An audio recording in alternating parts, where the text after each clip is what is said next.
Hello there, this is Alina in my channel Enough. Today I will talk more about Ukrainian counteroffense, but in general I'm gonna talk about several things. It's about a little bit about what's happening in Russia, what people who actually love Russia doing, and what doing people who doesn't love Russia. And despite the Putin who trying to create an opinion that he is Russia and Russia is supposed to love him, and people who is against him and against war doesn't love Russia. This is not true. People who actually care about Russia and Russian people and people like me, who is fighting against Putin's regime and against the war in Ukraine. And we will find out a little bit more about that. So let's start from the map. This is the Ukrainian map, and the blue thing it's what liberated, and red thing whatever is occupied by Russia, and this kind of unknown situation. So basically this is Kharkiv, and so Kupiansk, Izum, Balaklia, as I told, already liberated, so is Lysychansk, and so Ukrainian troops get to Russian border. They actually were right on Russian border, and this is Russian city Belgorod. This was enormous advance, very quick, and Russian troops ran in panic. They dropped everything, tanks and ammunition, as I showed you in my previous video. But the situation is so bad that some of them even had to contact their wives, so they called to Ministry of Defense because they don't know what to do. They just abandoned there, many of them. And the smartest choice for them would be just give up and run away. And some of them, that's exactly what they are doing. Let's see how situation actually in Donetsk is not that good for Ukrainians, which is here. But this is very strong line of defense, and it's not easy to accomplish. But on this part of the front, the advance of Ukrainians enormous. About 3,000, I heard 3,000 square kilometers liberated, and about over 40 settlements. This channel I told you before, it's TCM clips, that's what they showing, and this is a Russian border, actual Russian border. It said attention, this is a cross of state border. In Kharkiv. Also, once the Ukrainian forces secure the border, they will have a lot of targets in Russia, especially in the southern Belgorod region. These black dots represent the firing positions of the Russian BM-30 Smerk, the long-range MRLS that has been firing at Kharkiv over the last 7 months. So this machinery shooting at Russian-speaking city in Ukraine, Kharkiv. That's where my friends are. Some of my friends are. They are Russian-speaking Ukrainians. They consider themselves Ukrainians, but we met because they writing on the marathons with me in Russian language. They writing books. So in Kharkiv, one of the cities like Mariupol and Kharkiv, there was with a lot of population who speaks Russian. Yet they consider themselves Ukrainians, and right now they're fighting for Ukraine. And these guys shooting them from Russian territory. That is why Ukraine cannot respond, because they just simply don't have long range weapons like that to shoot into Russian territory, from Russian territory to Ukraine. They shoot in Kharkiv every day. I know it from people who live there. And right now, as a retaliation, Russia shot at Kharkiv. They destroyed the electricity, and now even part of Russian Belgorod region, where these machines are, lost some electricity and so on. How disgusting is that? Hopefully, once the border is secured, the Ukrainian forces will be able to take these out permanently. Очень на это надеюсь. I mean, I hope that's what's gonna happen. And this is how fast. But all jokes aside, this counterattack has been very impressive. So hopefully over the next couple of weeks, Ukraine is able to consolidate the gains, rest its troops, and then continue liberating Ukrainian territory. This what I just showed you happened in a matter of days. And in Russia, panic, Russian propagandists panicking, and they panicking and they are swearing at Putin, basically.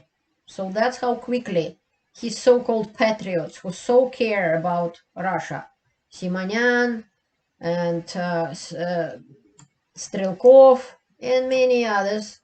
Самых первых минут. Абсолютная какая-то на грани сумасшествия. Absolutely hysterical. Hysteria is on the border of insanity. Истерика. Проблема, то, что происходит там на передовой, безусловно. We have problem with what's happening on the front. And these guys, I told you about him, this is Girkin Strelkov, which I have several videos about it. The guy who started the war in Ukraine and fired the first shots. As he admit himself, and he proud of it. He is criticizing. Мы не то, что специальную военную операцию просрем, мы ее уже просрали. In a very rude Russian language, he's saying that they lost not only special operation, as they call war in Ukraine, but the whole war is lost. That's what he is thinking. And so this is what's happening. And here is the Ivan Kadyrov criticizing Putin and saying he's gonna demand the answers from Russian government. This is a Chechen leader. He and his TikTok warriors now not happy. That's what's happening. But during the time when Russians are losing the war in Ukraine, you saw how fast that advance happened. Russian troops abandoned by their commanders, running in panic. What's happening in Moscow? Moscow is celebrating the day of Moscow, the day of the birthday of Moscow. And Putin opening up the biggest and bestest, supposed to be in Europe, the observation wheel, and some gym, like right here. So they're celebrating, people dancing on the streets, people having fun. Putin is opening the... Ну а вечером был фейерверк. And the fireworks and everything. That's what's happening in Russia. That's what the so-called patriots of Russia doing. And what happened to that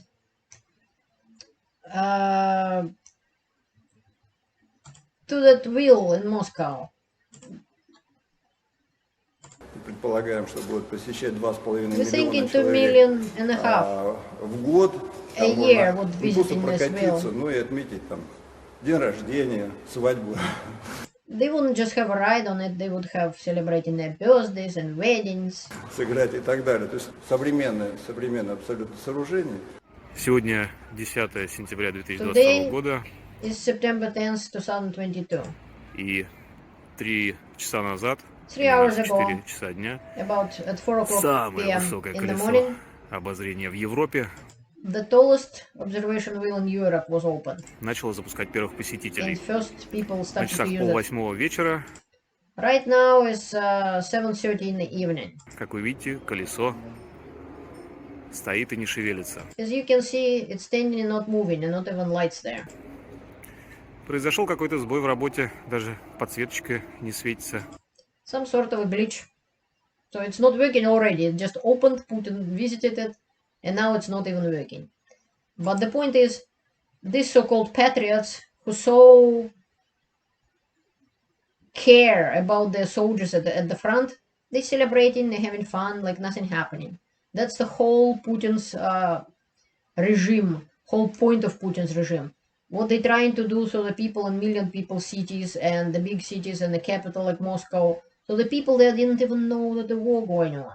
That life going on is normal as usual, and that's what they're doing. They're celebrating while their sons and fathers and brothers dying in the war in Ukraine, and they call themselves the patriots. Yet what the real patriots doing is, these are the deputies of council in St. Petersburg, 5 deputies of Smolninskaya. On September 9th received a they get charged with a discrediting of Russian army. Russian army discredited itself very well. And now they're sitting on the steps of the municipality because they're not allowed to go in. And they decided on one of those meetings to talk to use their right, and they wrote a letter to the State Duma of Russian Federation, which is in Moscow. These guys are in St. Petersburg. And they say that they're not happy about the war. Well, they call it special operation, as they're supposed to. And they asking for Putin to resign. They're asking State Duma to remove Putin from power. And after that, Moscow, in municipal district Lomonosovsky, several members of several deputies wrote this document. They actually wrote a letter to Putin, and I translated it for you. And the letter says, "Dear Vladimir Vladimirovich," I wouldn't call him dear, but I'm just reading what they say. "Elections are approaching, and in a few days, the composition of our Council of Deputies will change. We have held our positions for 5 years, and now it's time to give them for fresh people, with new ideas and energy. Studies show that in countries with regular turnover of power, people on average live better and longer than in those in which the leader leaves office only feet first, which means dead." And I'm translating that's a Russian kind of... When somebody moved feet first, mean they died. "You had good reforms in the first and partly second terms, but after that everything somehow went awry. The GDP didn't double, the minimum wage didn't rise to the declared figures, smart and hard-working people leave Russia en masse, and the promised stability is not in sight. The rhetoric that you and your subordinates are using has been riddled with intolerance and aggression for a long time, which in the end effectively threw out our country back into the Cold War era. Russia has again begun to be feared and hated. We again threaten the whole world with nuclear weapons. In connection with the foregoing, we ask you to relieve yourself of your post due to the fact that your views, your management model, and hopelessly outdated and hinder the development of Russia and its human potential." I absolutely agree with those candidates. More than that, I think Putin should be charged as a war criminal, and for treason, for violation of Russian laws, for violation of international laws, and charged as for the war crimes and by the law in Russian article for starting aggressive war. And so this is what real Russians, true Russians, supposed to do. They're supposed to stop supporting Putin. And if they are propagandists and people who did support him in the past, like Simonyan, which say now, "Oh, we should be friends now with Ukraine." The woman who said personally that Ukrainians should be exterminated now thinking, "Oh, we should go back to the times when we were friends and we learn each other languages." And this is just outright disgusting. But for them, and for people who supported Putin, this is the only way. Regime is cracking and it's collapsing. And for them, it's the only way to survive is to give up supporting that regime and distance yourself from it as fast as possible. So the rats are leaving sinking ship. Some of them already that already started. So now what I want to say to you that also there is interesting channels which I try to show some Russian people. This is Vladimir Zolkin, and he's Ukrainian, and he is interviewing captured Russian soldiers. Many of the interviews has English subtitles, and some of Russian people could find their relatives here, which some of them, maybe they told that their relatives died, and in fact they're in captivity in Ukraine, which could be exchanged with people. And this is one of the videos with one of the soldiers whose name is Filatov Nikolai, and this is Mr. Zolkin. На митинг, да, там уже... So basically, that's a useful channel which some people could help to find some soldiers. And this channel I told you about yesterday, it's Denis Davidov. He's talking about the losses, and that's what he found out from Ukrainian side, that 52,650 people killed. 2,154 tanks and over 4,000 armored personnel vehicles and so on. And he was saying that he got criticized by some people that maybe it's not quite correct numbers, but again, less correct. So this is official Russian document where Ministry of Finance he found the official Russian document, and it's a letter to Minister of Finance, and it's about the federal budget. And he was saying in this document that the number 48,759 people they talking about dead, and basically it's 1,132 per month of people dying. Well, I haven't found the document myself, so I can't say how real is that. And but the numbers, I believe, more or less correct. It could be as big as 80,000 wounded and killed.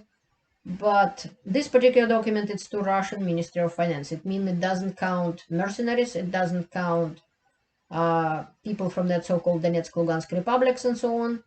So the losses are big. They are huge. And there is no point to deny it for Russia. The sooner the war stops, the less people will die from both sides. That is why I'm doing what I'm doing. That is why I'm making my videos. And that is why I support in Ukraine, because Ukraine is right. Ukraine is victim on that, and there is no any second guesses and Putin's lies about that. Putin started the war in Ukraine in 2014, as I proven on my channel, and I give you links to that exact playlists and exact videos. And